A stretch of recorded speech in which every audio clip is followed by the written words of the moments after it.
N'hésitez pas à liker la vidéo si elle vous plaît et si vous êtes nouveau sur la chaîne, n'oubliez pas de vous abonner et d'activer la notification pour ne rater aucune de nos prochaines vidéos. On commence. L'information a été révélée par Marca hier, elle fait désormais le tour de l'Europe. Il y a 18 mois, le Barça aurait refusé de jeter son dévolu sur un attaquant qui cartonne depuis le début de saison. Ce joueur, c'est Dusan Vlahovic, qui réalise une saison fantastique et affole tout naturellement les meilleurs clubs d'Europe. À l'été 2020, l'agent du joueur, Darko Ristic serait venu voir directement le Barça en proposant l'attaquant serbe en prêt avec obligation d'achat obligatoire.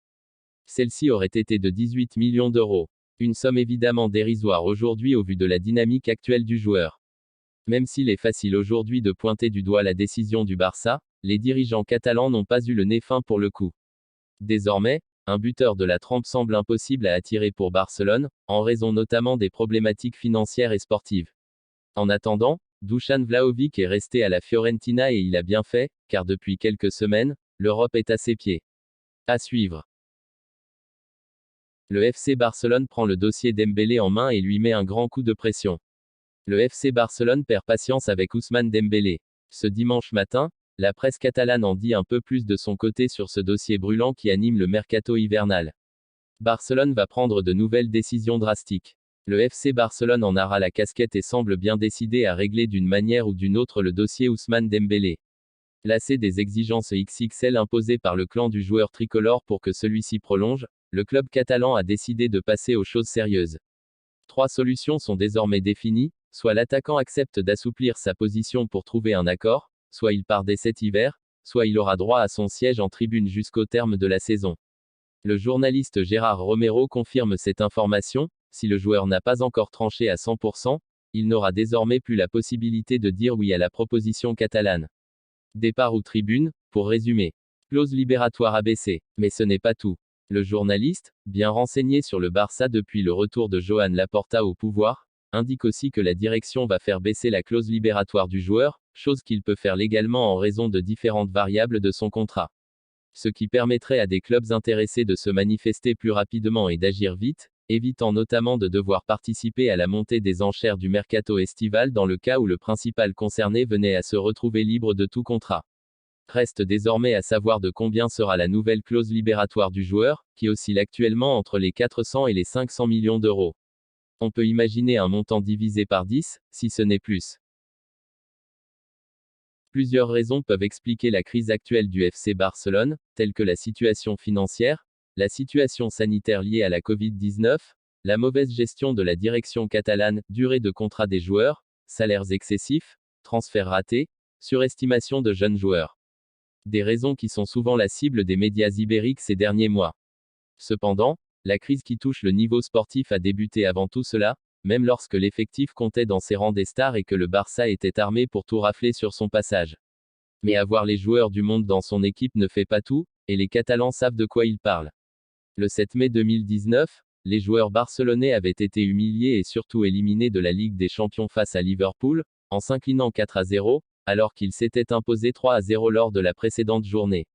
Ce match est l'une de ces rencontres qui a fait ressortir aux yeux de tous les lacunes que rencontre le FC Barcelone, une équipe au bord du gouffre, un manque de concentration et de respect envers les supporters.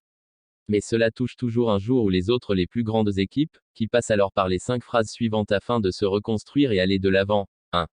Formation. Il s'agit ici de la base, mais surtout de la phase initiale pour la construction d'une équipe, qui se réalise à partir de l'incorporation d'un nouveau leader, ici un entraîneur, et d'un groupe hétérogène composé de joueurs arrivant en provenance d'autres équipes et probablement aussi d'autres pays, avec une idée de jeu préétablie. C'est la situation actuelle du FC Barcelone. 2. Conflit. On parle là aussi d'une phase nécessaire de transition, où les égos personnels au sein d'un effectif doivent être gérés, au cas par cas. Une situation qui peut rapidement virer au conflit si les choses ne se passent pas comme prévu, bien que chaque joueur peut individuellement solutionner le problème. C'est également dans cette étape que l'entraîneur a un rôle clé à jouer, en plus du système tactique et compagnie, puisqu'il se doit de gérer ses hommes et de remettre de l'ordre au sein du vestiaire. Les joueurs doivent par la suite accepter qu'il est préférable pour eux de collaborer avec le reste de l'équipe, accepter les règles qui sont imposées, les positionnements tactiques, adapter leur style de jeu. Grâce à cette phase, les résultats commencent alors à devenir de plus en plus concluants et ce, de forme continue. 4. Productivité. En plus de mettre en place leur propre style de jeu, Les joueurs doivent apprendre à avoir pleinement confiance en leurs coéquipiers, mais également connaître leurs forces et leurs faiblesses. Tous ces indices permettent de mettre en place une amitié sur et en dehors du terrain de jeu, et une certaine cohésion d'équipe. Les joueurs mettent leurs talents à la disposition de l'équipe et à son tour l'équipe renforce les talents individuels, ce qui les rend plus forts et compétitifs, car ils sont capables de trouver rapidement des solutions innovantes qui, leur permettant de faire face à des situations complexes et de gérer de manière autonome les éventuelles modifications tactiques de l'adversaire.